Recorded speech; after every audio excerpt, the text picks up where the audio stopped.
Como cada mañana de martes abrimos una puerta o una ventana al ecologismo y con nosotros está don Rafa Sánchez. Muy buenos días, Rafa. Hola, buenos días, Javier. Bueno, hoy vamos a hablar sobre la capacidad destructiva de los 4x4.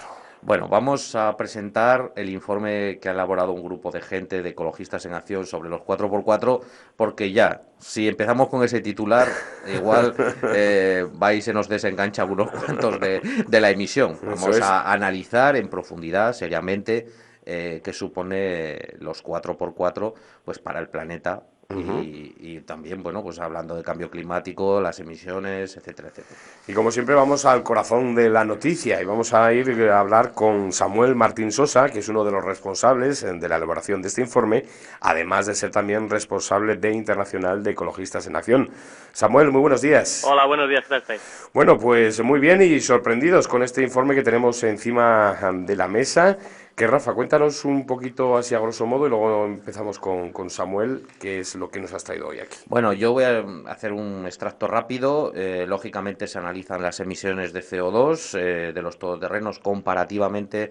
Hay unos esquemas comparativos magníficos con el resto de los automóviles, los impactos de los 4x4 en el medio natural, que quizá es el apartado que más conocemos, el marco legal que regula estos 4x4 también en el ámbito del medio rural, la publicidad. Ujú. Javier, cómo nos meten estos coches continuamente en la televisión, pero tú has visto la contrapublicidad de Ecologistas en Acción y es genial, ¿no? Buenísima. Ujú. Es decir, luego está, pues vendría todo el mito de los 4x4, que son más seguros, que son más cómodos, que tienen menos accidentes, y luego al final, pues lógicamente, pues una serie de propuestas de Ecologistas en Acción para el uso o el no uso de estos vehículos. Ujú. Y podemos hacer la pregunta así muy claramente a Samuel. Samuel, ¿el porqué de este informe? Bueno, pues mira, las razones que nos han llevado a elaborar este informe son básicamente dos. Por un lado, el hecho de que estos vehículos, como hemos constatado a lo largo del estudio, pues presentan una serie de impactos importantes, tanto ambientales como sociales, y ahora podemos, si queréis, pasar a desgranarlos. Ujú. Siempre estoy hablando, obviamente, en término medio y en líneas generales, porque, como bien decía Rafa, a lo mejor alguien se quiere desenganchar ya de la emisión, pero claro, obviamente habrá modelos que serán más impactantes que otros, eso hay que decirlo de antemano, ¿no? Pero lo cierto es que estos vehículos, en término medio, presentan unos importantes impactos que sí están presentes en otros vehículos, pero que en el 4x4 pues se dan de manera acentuada, ¿no? Esta es una de las razones. Y la otra es pues que la situación de las ventas nos habla de que hay un incremento imparable, ¿no? En los últimos 6 años no han parado de crecer las ventas de estos vehículos, que han pasado de tener, por ejemplo, en 2001 una cuota de mercado del 5% respecto al total de ventas, el año pasado hemos llegado ya al 9%. Es decir, están cada vez más presentes en nuestras ciudades, muchas veces son adquiridos para usos que poco o nada tienen que ver con su potencialidad, y no podemos olvidar pues que son vehículos que fueron diseñados para un uso profesional en el campo y que hoy día donde más los vemos pues es a la entrada y a la salida de los colegios y en los parkings de los centros comerciales, ¿no? Es decir, nosotros creemos que dado su impacto y dado el aumento de sus ventas, pues hay que ponerles coto a estos vehículos ahora. Sobre todo, Samuel, porque se ha convertido en una moda, ¿no? Un poco, vamos a decirlo, pija. Es decir, que entendemos el uso de un todoterreno, de un profesional, como dices, un agricultor, un ganadero, incluso guardas forestales, que necesitan ese medio, pero lo que no entendemos es para pasar los guardas durmientes que hay en las ciudades, ¿no? Efectivamente, para nosotros es el uso del 4x4 para nosotros es innecesario en la ciudad y cuestionable en el campo, ¿no? Como tú bien dices, pues es una moda, y muchas veces esta moda viene dada pues porque la publicidad nos vende estos vehículos como símbolo de estatus, de diferencia, De libertad, incluso, como la Coca-Cola. exactamente, pero incluso de poder. Recuerdo una publicidad del año pasado de una revista de especializada en 4x4 que decía, está mal mirar por encima del hombro, pero si llevas un 4x4 a veces no puedes evitarlo. Digamos un poco resaltando esto de tú puedes ser diferente porque tú lo vales, ¿no? Entonces, claro, que se permita este tipo de publicidad, y además que se nos venda estos vehículos incluso como amantes de la naturaleza, con los impactos que provoca también en la naturaleza, como podemos ver a continuación, ¿no? Sin hacer ninguna mención a su capacidad destructiva, pues a nosotros nos parece que hoy día en el que estamos en un contexto global en el que el cambio climático está en la primera portada de los periódicos, pues no debe ocurrir, no es de recibo. También, bueno, el tema de emisiones, pues os ha hecho llevar este informe, porque al ser coches de gran potencia, de gran cilindrada, pues en este caso para vosotros 4x4 no es igual a 16, sino a menos planeta, ¿no? Efectivamente, como decía anteriormente, pues el tema del cambio climático está ahí, el protocolo de Kioto está ahí, y si bien se han empezado a tomar medidas para limitar las emisiones en otros sectores, el sector del transporte pues es el sector sin regular y que hoy día está creciendo de una forma imparable, ¿no? Entonces, cuando vamos a mirar las emisiones vemos que obviamente las emisiones son variables de unos modelos a otros, pero el 70% de los modelos de todoterreno que se vendían en 2006 en el Estado español, pues son de grandes dimensiones, y a mayores dimensiones generalmente mayor consumo y mayor contaminación. Y si vamos además a los datos de los 20 modelos más vendidos, pues vemos que el 98% de ellos emite por encima de 200 gramos por kilómetro. Esto a lo mejor no nos dice nada, y para dotarlo de un valor comparativo, pues podemos ver de lo que se está hablando hoy día en la Unión Europea, ¿no? En la Unión Europea hay un proceso legislativo en marcha que está, para ponerle precisamente coto al tema de las emisiones en el transporte, que está planteando establecer un límite de 130 gramos de emisiones de CO2 por kilómetro en la nueva flota a partir de 2012. Si estamos viendo que el 98% de los más vendidos están en 200, pues vemos que están muy por encima, ¿no? Entonces, claro, no podemos permitir que esta tendencia sea cada vez mayor a la presencia de estos vehículos en nuestras ciudades.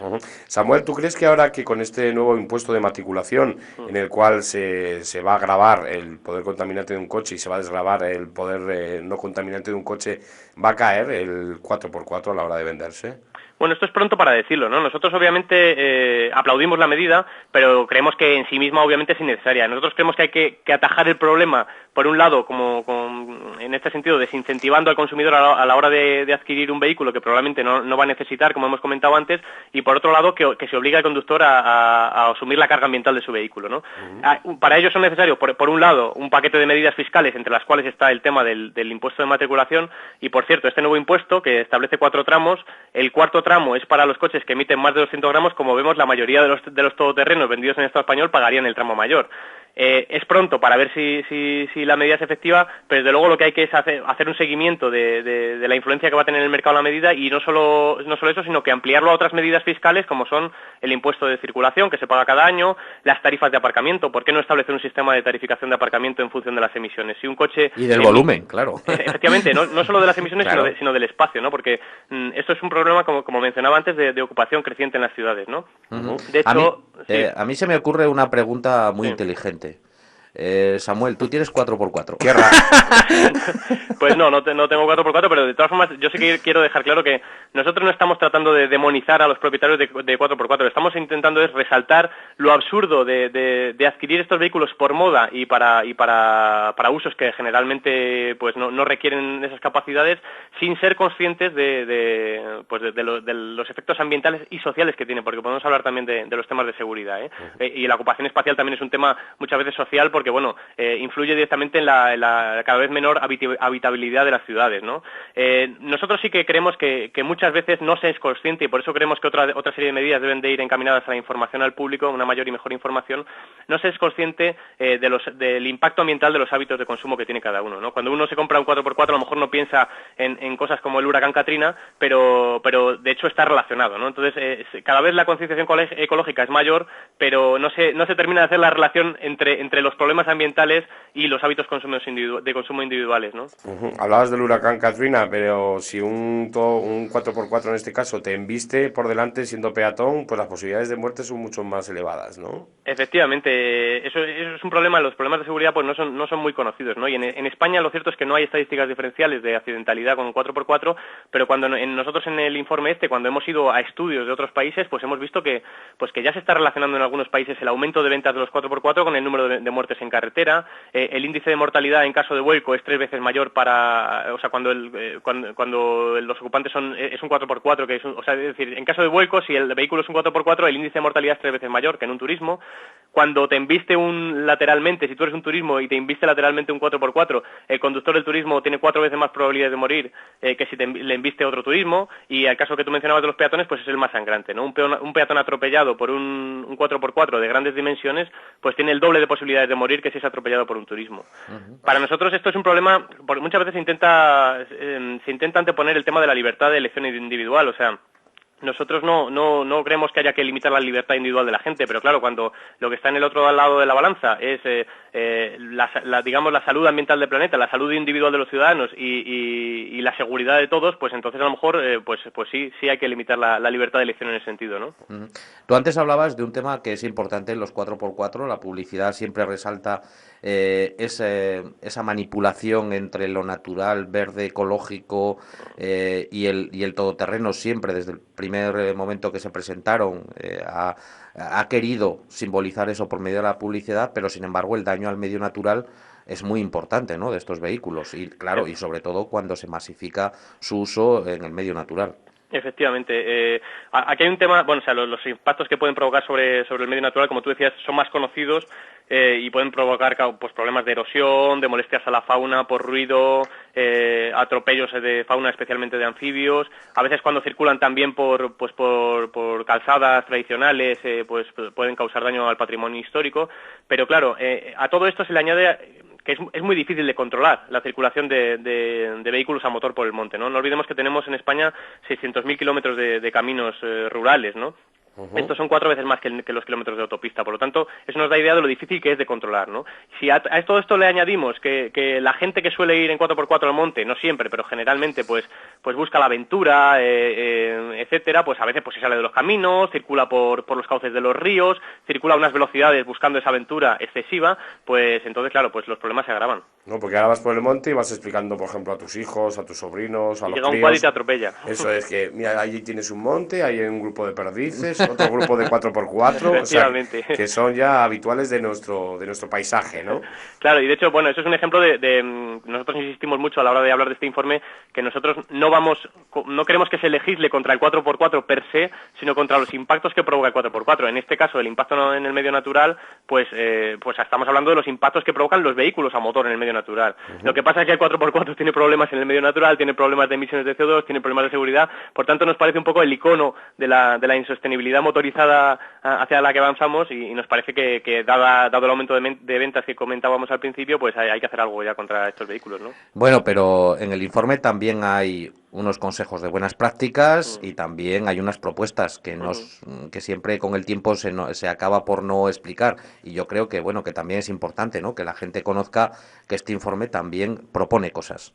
Sí, bueno, nosotros nos hemos mirado un poco, hemos mirado un poco en aquellos sitios donde se han llevado a cabo algunas experiencias positivas para limitar los impactos, ¿no?, de estos vehículos, aunque el problema lo han causado estos vehículos, no se legisla contra ellos, sino contra las emisiones de CO2, contra la excesiva ocupación, etcétera. Si queréis, por poner algunos ejemplos, por ejemplo, aquellas ciudades muy contaminadas que han decidido poner peajes de acceso para acceder al casco urbano de la ciudad, como son el caso de Londres y Estocolmo, y donde gracias a estos peajes de acceso pues se han conseguido reducciones del tráfico de hasta 20% y unas reducciones de la contaminación atmosférica pues superiores al 10%, y además a su vez esto ha redundado en un mayor uso del transporte público. También hay otras ciudades que tenían problemas de ocupación espacial, por ejemplo la ciudad de Florencia, que en el 2004 pues hizo una ordenanza para limitar el acceso al casco urbano, que era de calles estrechas y tal, y donde estaban teniendo un problema cada vez más creciente con la mayor presencia de 4x4 que hacían un poco inhabitable la ciudad, pues limitan el acceso a los vehículos cuyos neumáticos tienen determinadas medidas, pues prohíben la entrada, ¿no? O en el caso del medio natural, por ejemplo, está el caso de Sigüenza. En Sigüenza, en 2004 también se hizo una ordenanza para limitar el acceso de los 4x4 a ciertas zonas sensibles de los espacios naturales de Sigüenza y aquellos sitios por donde se circula pues se regulaba cómo debía ser la circulación, ¿no?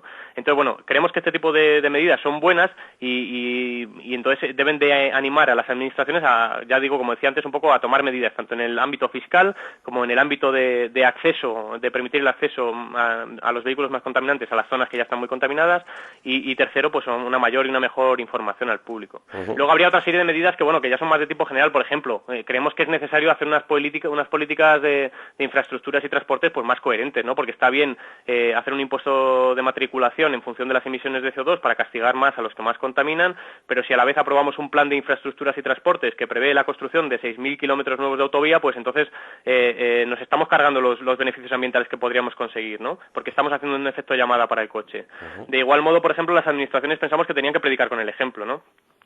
cada vez vemos más en las flotas de las administraciones y en concreto de los departamentos de medio ambiente cómo los 4x4 nutren cada vez más estas flotas, ¿no? Muchas veces cuando estos vehículos no van a tener un uso en el campo, ¿no? Pues en la contratación pública las administraciones podían optar por flotas de baja emisión y limitar el uso 4x4 a cuando sea necesario, ¿no? Bueno, en principio, también teníamos esta semana, le comentaba a Rafa a micrófono cerrado, una llamada de que además me ha venido a la cabeza por ver como si dijéramos, el logotipo de este informe, que es una bola del mundo, con la bola del mundo con una rodadura de 4x4 que la atraviesa de norte a sur. Y Rafa, y la aplasta, ¿no? Y la aplasta, porque nos llamaba un oyente pues diciendo que daba pena, por ejemplo, aquí iba a las Bardenas, iba pues a otros parajes y veía que toda esa naturaleza estaba completamente asolada por rodaduras de moto, de 4x4, etcétera, etcétera, ¿no? Que era una pena. Es verdad, y de hecho muchas veces es que la regulación no es muy homogénea, pero incluso también donde hay regulación, como decía antes, al haber tantos caminos, pues es difícil de controlar, ¿no? Pues la Comunidad Foral de Navarra precisamente pues tiene un decreto para regular la circulación de vehículos a motor y de hecho pues prohíbe la circulación motorizada libre, campo a través, fuera de carreteras o por caminos rurales de anchura inferior a 2 metros y sin embargo el controlar que esto se cumpla pues muchas veces es difícil. Ahí es donde falla la Comunidad Foral y algunos parques naturales como Bardenas, en que tampoco se invierte en controlar y tampoco se da una respuesta alternativa al turismo, ¿no? A un turismo alternativo. Bueno, yo por terminar, dos sugerencias. En principio también podíais poner en la página de Ecologistas en Acción, hay un episodio de Los Simpson que habla sobre los todoterreno, que son lo que se llama El Cañonero, que un poco refleja también todo esto que hemos hablado hoy aquí. Sí. Pues si encontráis ese episodio también ponerlo. Sí, de hecho, hay algunas páginas que se dedican a hacer llamadas a noticias que son interesantes. Una de ellas es el Menéame, que no sé si lo conoces, que han levantado nuestra noticia y uno de los comentarios que hay de esa noticia enlaza a ese anuncio de Los Simpsons de Cañonero que tú mencionas, que es muy gracioso ahora. Pues la verdad que sí, que un poco especifica cómo cambia la vida de Los Simpsons al tener un todoterreno y cómo acaba. Y ya por último, no sé, me ha dicho un pajarito, que eres, Samuel, un rapero de postín, y que si puedes hacer un rap sobre el tema. Pues es que me has pillado con la inspiración baja. Hombre, es un rapero pues aficionadillo, ya lo has visto, y yo le he dado la oportunidad de haber saltado a la fama, pero no ha sido posible. Hay que emitir menos, no al todoterreno, o algo así podría. Pero vamos, podemos ir trabajando y la próxima entrevista ya os prometo un tema completo. Con Samuel Martín Sosa hemos pasado el rato, la capacidad destructiva de los 4x4. Tú sí que eres un profesional y te vamos a fichar, hombre. Muchas gracias. Pues Samuel Martín Sosa, muchísimas gracias por habernos acompañado, por habernos traído hasta aquí este informe. Y bueno, pues a los de los 4x4 que dejen de llorar ya, que siempre hay solución, o cambiar de coche o hacer buen uso de él. Efectivamente. Este es el tema. A mí sí me gustaría decir, por terminar, una cosa, y ahora que hablas de lo de cambiar de coche, ¿no? Obviamente nosotros esta campaña la hemos hecho contra los 4x4 por las razones que hemos expuesto, pero nosotros en esta moda que hay creciente de coche ecológico sí que queremos dejar claro que nuestra opción primera es la de limitar el uso del coche. Es decir, no hay ningún coche ecológico. Y hablar de coches ecológicos es como hablar de pistolas pacifistas. Todos los coches contaminan, es cierto que unos más que otros, ¿no? Y luego, por último, simplemente que en la página de Ecologistas en Acción .org pueden conseguir el informe y si no, solicitándolo a navarra@ecologistasenaccion.org también lo facilitaremos por un módico precio. Eso es, que pueden llamar todos los concesionarios de coches también, que nos lo facilitaremos gustosamente para dar a sus clientes. Bueno, pues Samuel, gracias por estar con nosotros, un abrazo y a seguir trabajando. Venga, buenos días, gracias a vosotros. Hasta luego, adiós. Hasta luego.